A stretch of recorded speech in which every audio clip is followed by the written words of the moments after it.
વાર્તા એક તળાવ બે સ્વભાવ. એક નાનકડા તળાવ પાસે ટીટોળી રહેતી હતી. તે હંમેશા સતર્ક અને ચપળ હતી. એ જ તળાવ પાસે એક બગલો પણ રહેતો, જે શાંત અને ધીરજવાળો હતો. એક દિવસ આકાશમાં કાળા વાદળો છવાયા. ટીટોળીને લાગ્યો હવે મોટો વરસાદ પડશે, તળાવ છલકાઈ જશે. તે તરત જ ઊંચી જગ્યાએ પોતાનો માળો બનાવવા લાગી. પણ બગલાએ તો હસીને કહ્યું, આટલી બધી ઉતાવળ શા માટે? બધું ઠીક રહેશે. થોડાક જ સમયમાં ખૂબ જ ભારે વરસાદ શરૂ થઈ ગયો અને નદીઓમાં પૂર આવ્યા, તળાવ ભરાઈ ગયું, છલકાઈ ગયું અને બગલાભાઈ તો પાણીમાં ફસાઈ જવા લાગ્યા. ત્યારે ટીટોળીએ તેને બોલાવી અને ઊંચી જગ્યા બતાવી દીધી અને બગલો ત્યાં પહોંચી ગયો અને બચી ગયો. અને બગલાએ આભાર માનતા કહ્યું, સમય પહેલાં વિચારી લેવું કેટલું જરૂરી છે એ આજે સમજાયું. તો સમજદારી અને સમયસર નિર્ણય જીવન બચાવે છે.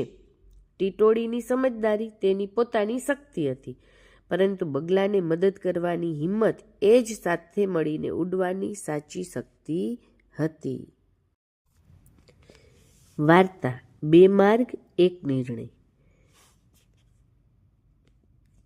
બે પક્ષીઓ હતા, ઘુવડ અને જળકુકડી.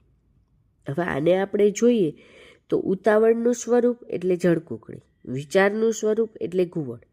એક તળાવ પાસે એક જળકુકડી રહેતી હતી. તે ખૂબ જ ઉતાવળી, કંઈ પણ વિચાર્યા વગર તરત જ કામ કરી નાખતી.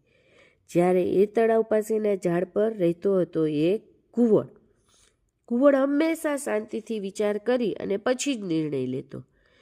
હવે એક દિવસ જોયું તો જળકુકડીએ જોયું કે તળાવમાં કંઈક ચમકી રહ્યું છે. હવે એ તો ઉતાવળી જ હતી, એટલે એને વિચાર કર્યા વગર તરત જ પાણીમાં કૂદી ગઈ. પણ એ તો કાચનો ટુકડો હતો. હવે કાચ જો લાગી જાય તો પક્ષીની પાંખ પણ કપાઈ શકે, તેને લાગી પણ શકે. જળકુકડી ડરી ગઈ. ત્યારે ઘુવડભાઈ એવા કે ઊભી રે જળકુકડી, પહેલાં વિચારવું ખૂબ જ જરૂરી છે. એમને એમ કોઈ પણ કાર્ય કરવું યોગ્ય નથી.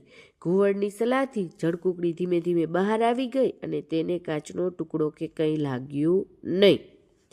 ત્યારે જળકુકડીએ કહ્યું, આજે મને સમજાયું, ઉતાવળ નુકસાન કરે અને શાણપણનો સાર એ છે કે વિચાર કરવાથી બચાવ થાય. બંને મિત્રો બની ગયા અને તળાવ ફરીથી શાંત થઈ ગયું.